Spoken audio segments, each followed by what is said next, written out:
Assalamualaikum warahmatullahi wabarakatuh. Kami dari mahasiswa Sekolah Tinggi Ilmu Administrasi Negara kelas 5C reguler sore. Hari ini kami akan membawakan materi makalah kami yang diberi tugaskan oleh Ibu Yovitri Heni Wahyuni SOS MSI dengan mata kuliah Sistem Administrasi Negara. Hari ini kami akan sebelum kami membacakan materi kami hari ini, kami akan memperkenalkan diri kami terlebih dahulu.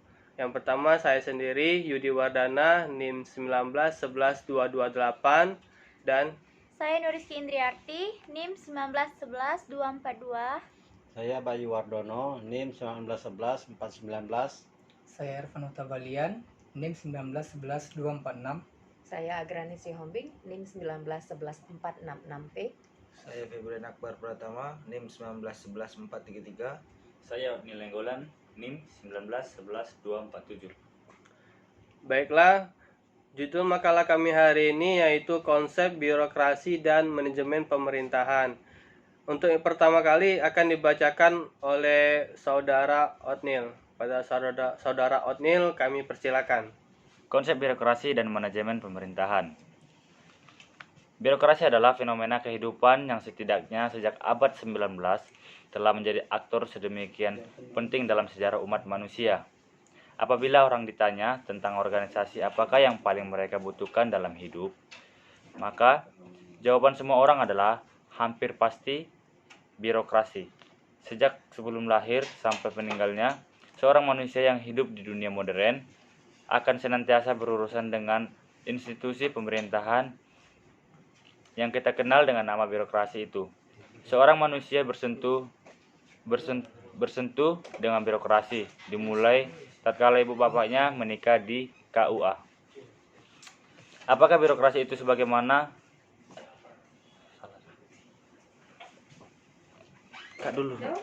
Lanjut ya. Agak salah. Ulang-ulang Mbak ya. Konsep birokrasi dan manajemen pemerintahan. Birokrasi adalah fenomena kehidupan yang setidaknya sejak abad 19 telah menjadi aktor sedemikian penting dalam sejarah umat manusia. Apabila orang ditanya tentang organisasi apakah yang paling mereka butuhkan dalam hidup, maka jawaban semua orang adalah hampir pasti birokrasi. Sejak sebelum lahir sampai meninggalnya, seorang manusia yang hidup di dunia modern akan senantiasa berurusan dengan institusi pemerintahan yang kita kenal dengan nama birokrasi itu. Seorang manusia bersentuh dengan birokrasi dimulai tatkala ibu bapaknya menikah di KUA. Apakah birokrasi itu? Sebagaimana telah sedikit disinggung di muka, institusi birokrasi merupakan ruang mesin negara. Di dalamnya berisi orang-orang yang digaji dan dipekerjakan oleh negara untuk memberikan nasihat dan melaksanakan kebijakan politik negara.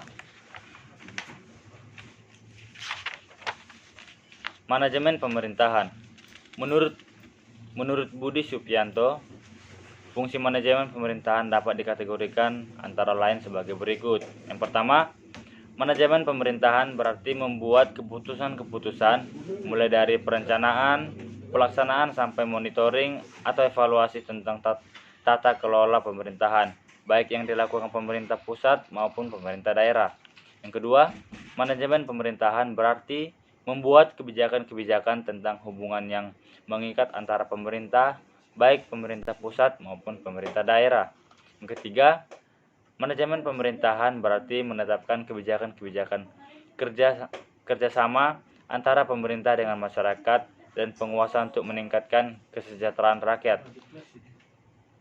Keempat, manajemen pemerintahan berarti menetapkan kebijakan untuk meningkatkan kesejahteraan rakyat.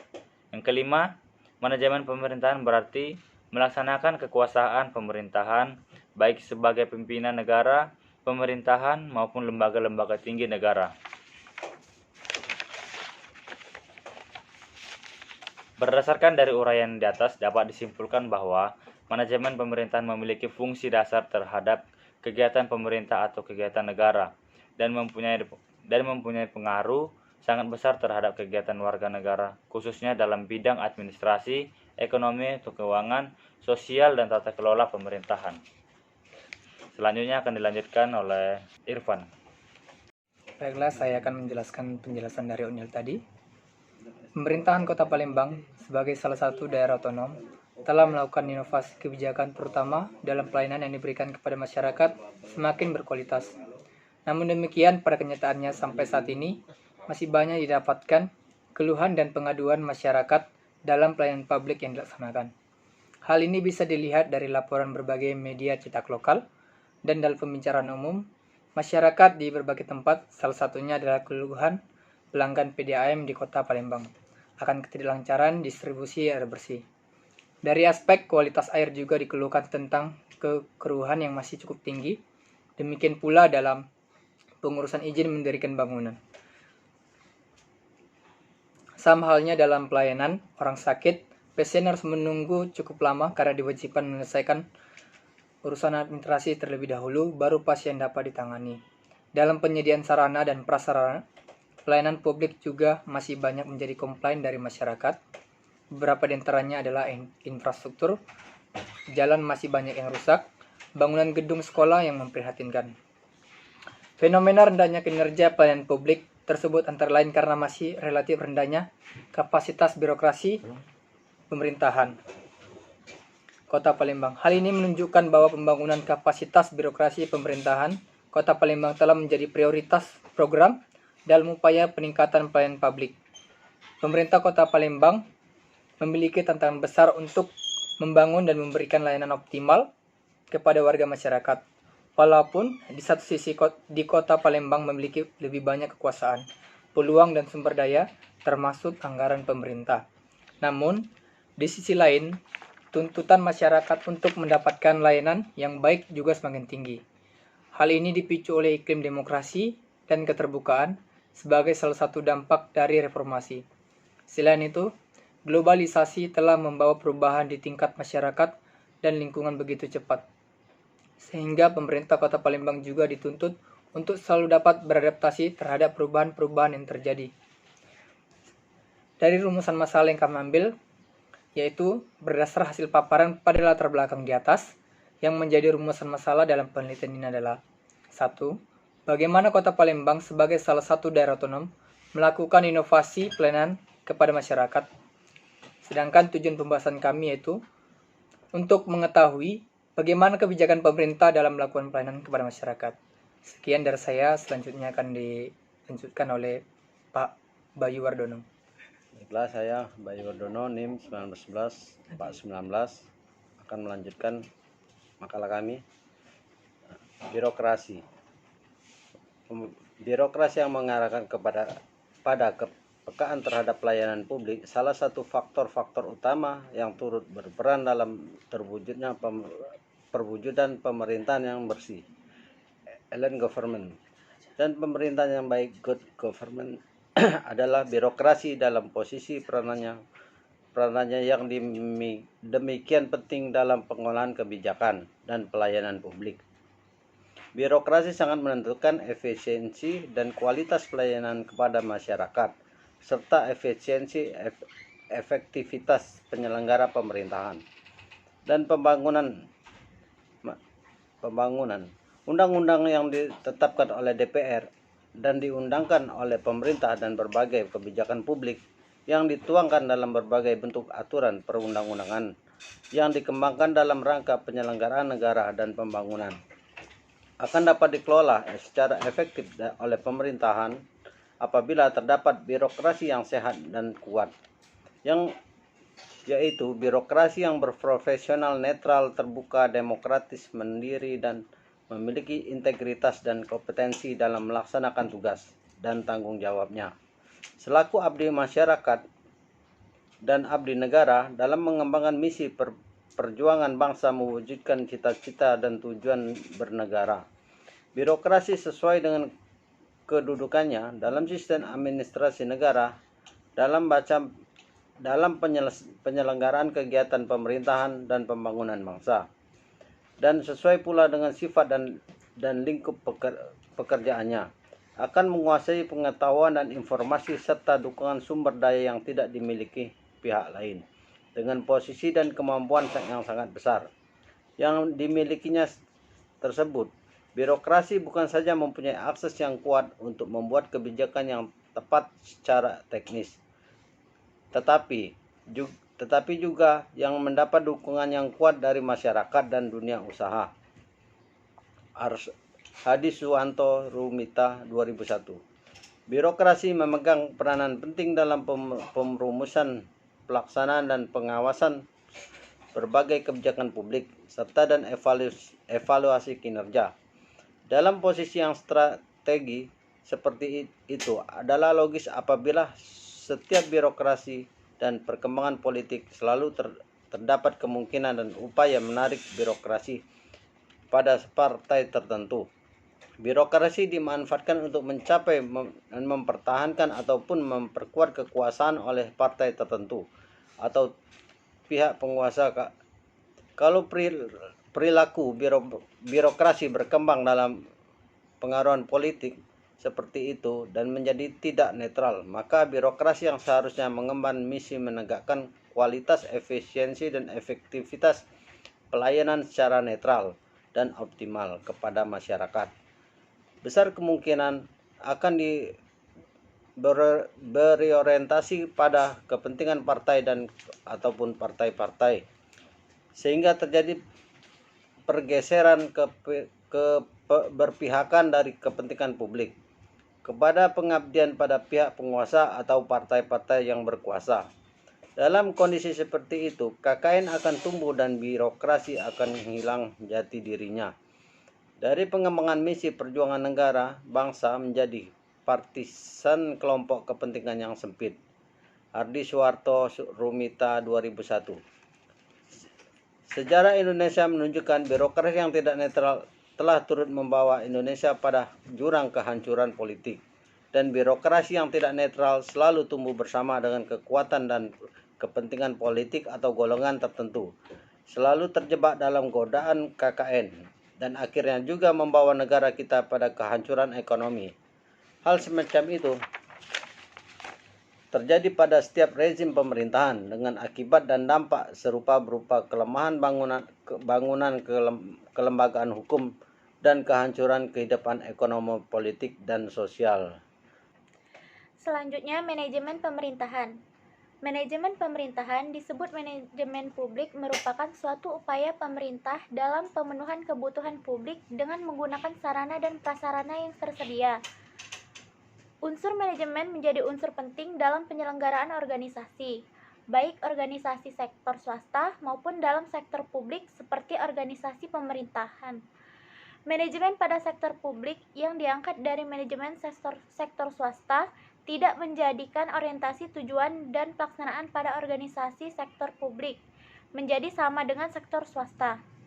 Menurut Untoro dan Halim, dengan menerapkan apa yang ada di dalam manajemen strategis sektor publik, maka diharapkan sektor publik dapat A. Menjadi instansi reaktif dalam menghadapi perubahan situasi yang dinamis dan kompleks. B. Mengelola sumber daya yang dimiliki untuk hasil yang maksimal, managing for result. C. Mengubah orientasi instansi menjadi instansi berorientasi masa depan. D. Menjadikan instansi adaptif dan fleksibel, mengurangi birokrasi yang rumit dan lebih transparan. Dan E. Menjadikan instansi mampu memenuhi harapan masyarakat atau pengguna layanan. Baiklah, selanjutnya akan dibaca oleh Mbak Anggrani. Selanjutnya, menurut Untoro dan Halim 2007-9, tujuan manajemen strategi adalah 1. Melaksanakan dan mengevaluasi strategi yang dipilih secara efektif dan efisien. 2. Mengevaluasi kinerja, meninjau dan mengkaji ulang situasi, serta melakukan berbagai penyesuaian dan koreksi jika terdapat penyimpangan di dalam pelaksanaan strategi. Ketiga, senantiasa memperbarui strategi yang dirumuskan agar sesuai dengan perkembangan lingkungan eksternal. 4. Senantiasa meninjau kembali kekuatan, kelemahan, peluang, dan ancaman bisnis yang ada. 5. Senantiasa melakukan inovasi atas produk agar selalu sesuai dengan selera konsumen. Kendala dalam melaksanakan manajemen strategi sektor publik di sektor publik terjadi karena karakteristik sektor publik berbeda dengan sektor swasta, sebagaimana yang disebutkan di paragraf sebelumnya. Kendala tersebut didefinisikan sebagai kondisi tetap atau struktural atau prosedural yang cenderung ada untuk beberapa periode waktu yang suatu organisasi dan manajemen harus beradaptasi dan mengatasi masalah atas kendala tersebut. 19 menurut Untoro dan Halim di 2007-9, kendala yang terjadi di sektor publik dalam penerapan manajemen strategi sektor publik ialah 1. Karena adanya perbedaan mendasar dalam undang-undang dasarnya, di mana sektor publik menggunakan konstitusi negara tersebut, sedangkan sektor publik sangat fleksibel dengan anggaran dasar atau anggaran rumah tangga perusahaan tersebut, menjadikan sektor publik lebih kaku dan ketika membuat suatu program kegiatan harus melakukan cross-check dengan undang-undang yang telah ada, sehingga program tersebut tidak melanggar undang-undang dan sesuai prosedur instansi tersebut. Yang kedua, karena organisasi publik merupakan perpanjangan tangan dari konstituen parlemen yang mengusung aspirasi rakyatnya, maka organisasi publik lebih terbuka untuk lingkungan eksternal dibanding swasta. Hal ini menjadikan setiap kinerja organisasi tersebut akan menjadi sorotan rakyat apabila visi dan misi maupun program yang diusung jauh dari harapan rakyat atau pengguna layanan yang kedepannya secara tidak langsung dapat mengakibatkan ketidakpercayaan rakyat terhadap pemerintah dan mengganggu stabilitas keamanan negara, misal dengan para rakyat yang berdemonstrasi maupun membuat kerusuhan. Materi berikutnya akan disampaikan rekan saya Febrian. Baiklah, saya akan menjelaskan materi selanjutnya. Adanya budaya yang sangat melekat dan menjadi karakteristik umum organisasi publik yaitu birokrasi, yaitu prosedur pemerintahan yang kadang rumit, berjenjang dan kaku sehingga memerlukan waktu lama dalam menyelesaikan suatu tugas atau masalah. Pegawai dalam bekerja pun kurang profesional dan masih 20 terjadi KKN di beberapa lini, membuat pemerintah membentuk pengendalian internal dan eksternal dalam rangka menertibkan dan mendisiplinkan para pegawai tersebut. Proses pengukuran kinerja di instansi pemerintahan lebih sulit apalagi dibandingkan dengan pengukuran kinerja pada sektor swasta. Output dan tujuan sektor swasta jelas, yaitu produksi atau jasa dijual hingga memperoleh keuntungan. Sedangkan pemerintah memiliki cangkup kinerja yang lebih luas dan rumit dalam mengukur tujuan dan mengukur hasilnya.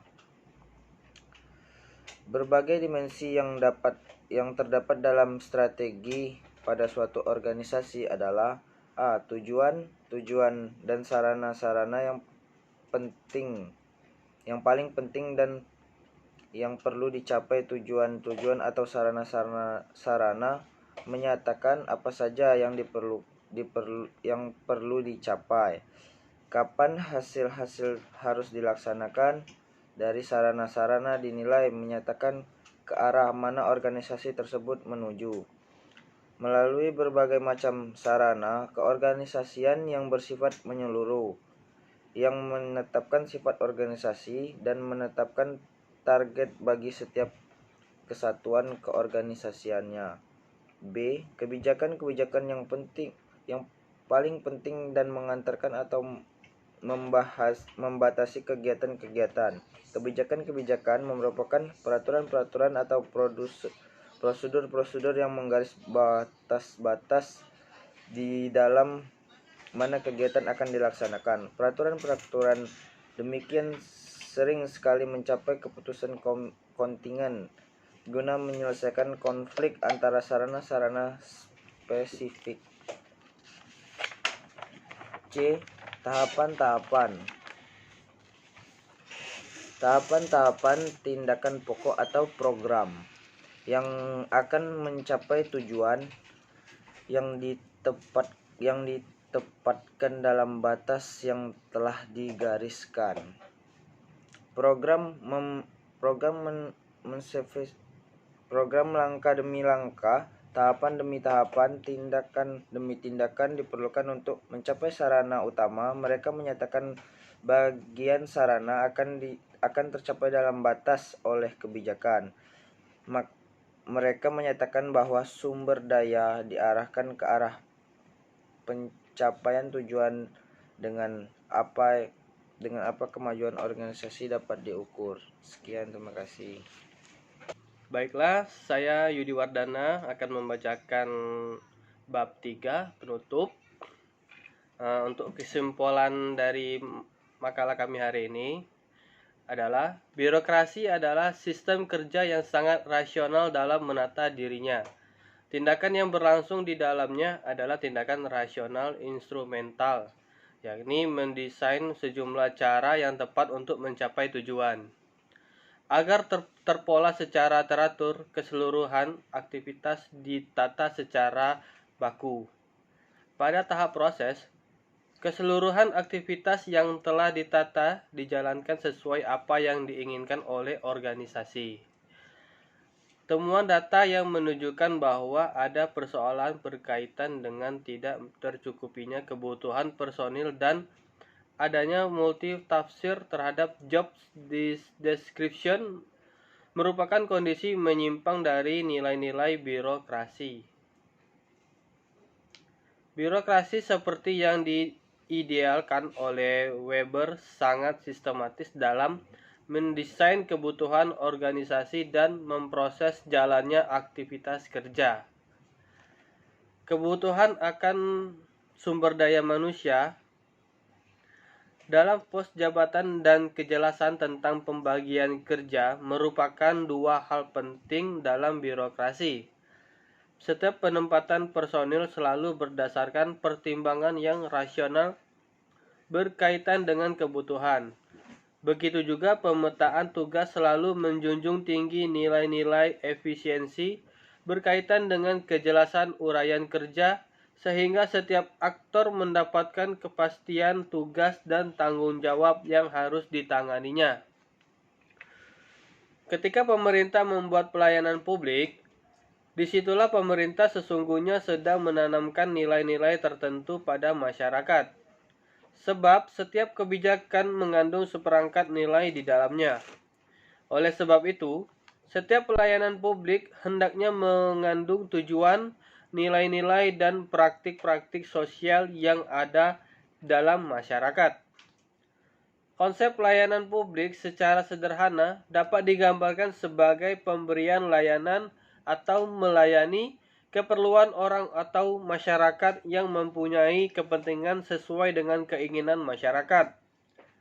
Pada umumnya, untuk mencapai hal-hal ini, diperlukan kualitas pelayanan sesuai harapan dari masyarakat, mengingat bahwa tujuan negara adalah untuk mensejahterakan rakyatnya, sehingga perlu adanya penerapan hak asasi manusia untuk mensejahterakan kehidupan rakyat. Dan untuk saran dari materi kami hari ini, mengacu pada permasalahan lemahnya pelayanan publik yang diantaranya manajemen prosedur dan birokrasi, integritas pejabat publik dan sarana prasarana penunjang pelayanan, maka penulis sedikitnya mengemukakan gagasan berupa reformasi tata kelola birokrasi berintegritas. Yang dimaksud dengan reformasi tata kelola birokrasi berintegritas berdasar gagasan penulis adalah perbaikan sistem pelaksanaan pelayanan publik yang mencakup prosedur pelayanan, integritas kinerja pejabat dan ASN dan karyawan atau staf pelayanan publik. Hal tersebut penulis ungkapkan berdasar pada fakta-fakta di lapangan atau hasil survei yang menyatakan beberapa permasalahan tidak optimalnya pelayanan publik adalah ketidaksesuaian prosedur pelayanan yang diterapkan oleh badan publik dengan standar pelayanan pada Undang-Undang Nomor 25 Tahun 2009 tentang pelayanan publik dan pejabat dan ASN.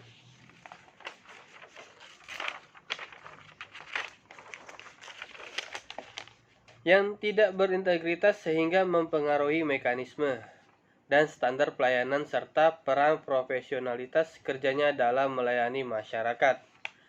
Reformasi tata kelola prosedur dan birokrasi ini dilaksanakan dengan mempersingkat dan mengatur secara urut prosedur pelayanan sejak pemohon pelayanan atau masyarakat mempersiapkan persyaratan hingga memperoleh pelayanannya. Prosedur pelayanan tersebut harus disesuaikan pada standar operasionalnya sebagai diatur dalam Undang-Undang Nomor 25 Tahun 2009 tentang Pelayanan Publik. Terima kasih. Itulah materi kami hari ini dan kami akan memasukkan sesi tanya jawab. Nama saya Yunis Nenggolan, saya dari kelompok 2 ini mengajukan pertanyaan ke kelompok 5. Coba Anda jelaskan mengapa birokrasi yang tidak netral selalu tumbuh bersama dengan kekuatan dan kepentingan politik atau golongannya tertentu. Terima kasih. Baiklah, saya akan mencoba menjawab pertanyaan dari Yuningsi dari kelompok 2, yaitu mengapa birokrasi yang tidak netral selalu tumbuh bersama dengan kekuatan dan kepentingan politik atau golongan dari tertentu. Jawabannya ialah karena birokrasi selalu terjebak dalam godaan KKN dan akhirnya juga membawa negara kita pada kehancuran ekonomi. Mungkin itu yang bisa saya jawab. Terima kasih. Assalamualaikum warahmatullahi wabarakatuh. Perkenalkan, nama saya Orlandia, NIM 1911345. Saya dari kelompok 1 ingin bertanya. Apa perbedaan hak inisiatif dan hak amandemen yang dimiliki oleh DPR? Terima kasih. Baiklah, saya akan menjawab pertanyaan dari Orlandia dari kelompok 1. Apa perbedaan hak inisiatif dan hak amandemen yang dimiliki DPR? Jawabannya adalah hak amandemen adalah hak DPR untuk mengubah rancangan undang-undang, sedangkan hak inisiatif DPR adalah hak DPR yang mengajukan rancangan undang-undang. Sekian, terima kasih. Baiklah, saya rasa jawabannya sudah saya pahami dan mungkin itu sudah cukup. Saya ucapkan terima kasih. Assalamualaikum warahmatullahi wabarakatuh. Nama saya Adis Marlina dari kelompok 2 ingin bertanya, apa konsep dasar dari reformasi? Baiklah, saya akan menjawab pertanyaan dari Adus Marlina, kelompok 2. Apakah konsep dasar dari reformasi? Konsep dasar dari reformasi adalah melakukan perubahan, perbaikan, penataan, dan pengaturan secara komprehensif dan sistematik terhadap banyak hal, terutama yang berkaitan dengan pimpinan dan kepemimpinan, serta sistem bernegara, berorganisasi, dan berpemerintahan. Cukup sekian. Itulah jawaban dari saya. Terima kasih. Baiklah Tinggi, terima kasih jawabannya. Perkenalkan, saya Yusi Alianti dari kelompok 2. Saya ingin bertanya kepada kelompok 5. Apa pengertian pemerintahan dalam arti luas dan sempit? Itu saja, terima kasih. Baiklah, saya Yudi Wardana akan membacakan pertanyaan dari Yusi Eliani, kelompok 3. Apa pengertian pemerintahan dalam arti luas dan arti sempit? Jawaban saya, dalam arti luas, pemerintahan adalah segala aktivitas yang dilakukan untuk menyelenggarakan kesejahteraan rakyat dan kepentingan negara yang meliputi eksekutif, legislatif, dan yudikatif, dari pemerintahan pusat hingga daerah. Sedangkan dalam arti sempit, pemerintahan adalah segala aktivitas yang diselenggarakan hanya eksekutif saja. Contohnya presiden, raja, atau perdana menteri. Sekian jawaban dari saya. Terima kasih. Baiklah, sudah cukup untuk jawabannya, dapat dimengerti. Terima kasih. Assalamualaikum warahmatullahi wabarakatuh. Saya Wahyuni Eka Saputri, NIM 1911236 dari kelompok 6, ingin bertanya kepada kelompok 5. Apa saja pokok-pokok sistem pemerintah Indonesia Presiden? Terima kasih. Saya akan menjawab pertanyaan dari saudara Wahyuni dari kelompok 6. Apa saja pokok-pokok sistem pemerintahan Indonesia Presiden? 1. Penyelenggara pemerintahan negara, yaitu 2. Kedaulatan negara di tangan rakyat. 3. Sistem konstitusional. 4. Indonesia adalah negara hukum. Mungkin itu saja yang bisa saya sampaikan. Kalau merasa puas, baiklah. Ada lagi? Sekian, terima kasih. Baiklah, untuk jawaban dari kelompok 5 sudah cukup dimengerti. Sekian dan terima kasih. Assalamualaikum warahmatullahi wabarakatuh. Perkenalkan, nama saya Yunisara dengan NIM 1911402 dari kelompok 3. Ingin bertanya kepada kelompok 5 mengenai bagaimana sistem birokrasi di Indonesia saat ini. Terima kasih. Wassalamualaikum warahmatullahi wabarakatuh. Baiklah, saya akan menjawab pertanyaan dari kelompok 4, Mbak Yunisara. Bagaimanakah sistem birokrasi di Indonesia saat ini? Birokrasi di Indonesia secara organisasi terlalu gemuk, peraturan perundang-undangan yang tidak harmonis, banyak seorang birokrasi ditempatkan di posisi yang tidak sesuai dengan kemampuannya, lalu juga mengenai kewenangan yang tumpang tindih atau overlapping, sehingga ada kecenderungan penyalahgunaan kewenangan oleh birokrat. Demikian jawabannya. Terima kasih. Assalamualaikum warahmatullahi wabarakatuh. Saya Nadi Pramudia, perwakilan dari kelompok 3. Ingin bertanya kepada kelompok 5. Mengapa birokrasi harus dalam posisi netral dalam menjalankan tugasnya? Sekian, terima kasih. Baiklah, saya Irfan akan menjawab dari pertanyaan Nandi dari kelompok 3. Pertanyaannya itu, mengapa birokrasi harus dalam posisi netral dalam menjalankan tugasnya? Jawabannya yaitu karena netralisasi birokrasi diperlukan agar memastikan kepentingan negara dan publik secara keseluruhan berorientasi pada pelayanan, sehingga siapapun kekuatan politik yang memerintah, birokrasi tetap memberikan pelayanan yang terbaik kepada masyarakat. Baik, sekian dari saya. Terima kasih. Jawabannya saya rasa cukup untuk mudah dipahami dan dimengerti. Terima kasih. Wassalamualaikum warahmatullahi wabarakatuh. Baiklah, itulah presentasi makalah kami hari ini. Terima kasih buat teman-teman yang sudah memberikan pertanyaan. Kami akhiri. Wassalamualaikum warahmatullahi wabarakatuh.